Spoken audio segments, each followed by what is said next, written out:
Hi friends, good evening. मैं हूं पृथ्वी कुमार और मैं एक नई वीडियो के साथ आपके सामने फिर से आ गया हूं। आज हम पढ़ेंगे हरिवंश राय बच्चन द्वारा लिखित कविता अग्निपथ। तो चलिए शुरू करते हैं। ये क्लास 7 की अरहुल हिंदी पाठ्य पुस्तक से लिया गया है। यह हरिवंश राय बच्चन की लिखी हुई कविता अग्निपथ है। चलिए हम लोग अग्निपथ कविता पे अपने दृश्य डालते हैं। चलिए स्टार्ट करते हैं। तो फर्स्ट पैराग्राफ में है, वृक्ष हो भले खड़े, हो घने हो बड़े, एक पत्र छाँव भी, मांग मत मांग मत मांग मत, अग्निपथ अग्निपथ अग्निपथ। तू ना थकेगा कभी, तू ना रुकेगा कभी, तू ना मुड़ेगा कभी, कर शपथ कर शपथ कर शपथ, अग्निपथ अग्निपथ अग्निपथ।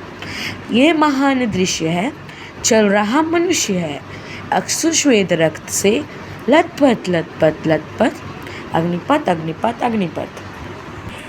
तो फ्रेंड्स, जैसा कि आपने देखा, हमने कविता पढ़ लिया है। अब फ्रेंड्स, हम लोग अग्निपथ चैप्टर के भावार्थ पढ़ेंगे। भावार्थ एक चैप्टर को समझने में हमारी बहुत सहायता करता है। वह आसान बातों में हमें चैप्टर पूरा समझा देता है। तो चलिए भावार्थ किस तरीक़ा से लिखेंगे हम आपको बताते हैं। फ्रेंड्स, ये देखिए भावार्थ। कवि स्वर्गीय हरिवंश राय बच्चन द्वारा रचित कविता अग्निपथ में कवि ने मनुष्य को जीवन की कठिन परिस्थितियों का सामना कर उनसे जूझते संघर्ष हुए निरंतर लक्ष्य की ओर बढ़ते रहने को और लक्ष्य को प्राप्त करने का संदेश दिया है। ये है हमारा फर्स्ट पैराग्राफ का भावार्थ। सेकेंड पैराग्राफ का भावार्थ है, कवि कहते हैं कि हमें आत्मनिर्भर बनके, बिना किसी से आश्रय मांगे, बिना थके व बिना रुके और बिना रुके बिना मुड़े अग्नि से समान तपते जीवन पथ पर दृढ़ निश्चय से अग्रसर होते ही रहना चाहिए। चाहे इस दुर्गम मार्ग पर चलते हुए कितने भी आंसू पसीने रक्त बहें, परंतु आगे बढ़ते हुए लक्ष्य तक पहुंचने का दृश्य महान होता है। धन्यवाद। तो दोस्तों, अब हम कुछ प्रश्न उत्तर करेंगे। तो ये है मौखिक प्रश्न उत्तर। चलिए देखते हैं। इस कविता में रचयिता कौन है? इस कविता के रचयिता स्वयं हरिवंश राय बच्चन जी हैं। इस कविता में कवि किसे संबोधित कर रहा है? इस कविता में कवि मानव जगत को संबोधित कर रहा है। अग्निपथ से कवि का क्या तात्पर्य है? अग्निपथ से कवि का तात्पर्य जीवन के कठिन मार्ग से है। अब हम करेंगे लघु उत्तरीय प्रश्न, इसे शॉर्ट क्वेश्चन आंसर्स भी कहते हैं। तो हमारा फर्स्ट क्वेश्चन है, वृक्ष हमें किसका बोध कराते हैं? तो इसका उत्तर होगा, वृक्ष हमें सहारा देने वाले अर्थात आश्रयदाता का बोध करवाते हैं।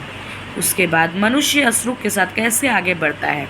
मनुष्य अश्रु के साथ, अश्रु अर्थात पसीने एवं रक्त से तन मन लथपथ निरंतर बढ़ता जाता है।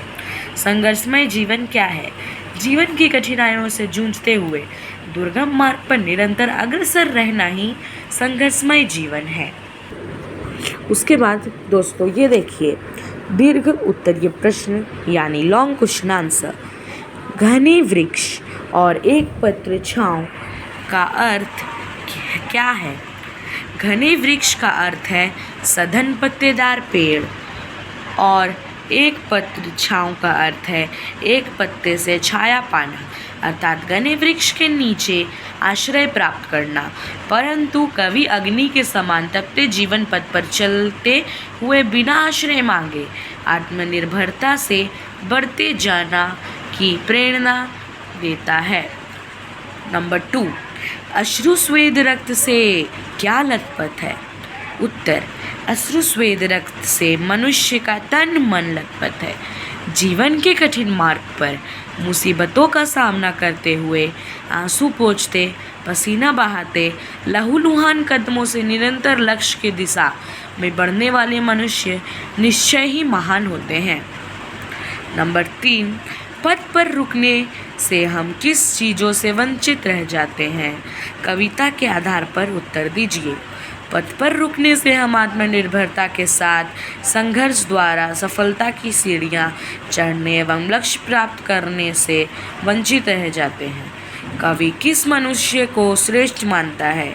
कवि मनुष्य के जीवन के दुर्गम मार्ग पर अश्रुस्वेद रक्त से लथपथ निरंतर बढ़ते जाने का लक्ष्य प्राप्त करने की दृढ़ दृश्य को महान कहता है। हमने भावार्थ पहले भी कर चुका है, पर बुक अभ्यास में और एक भावार्थ है तो हम वो भी करेंगे। तू न थकेगा कभी, तू न रुकेगा कभी, तू न मुड़ेगा कभी, कर शपथ कर शपथ कर शपथ, अग्निपथ अग्निपथ अग्निपथ। इस पंक्ति का भावार्थ होगा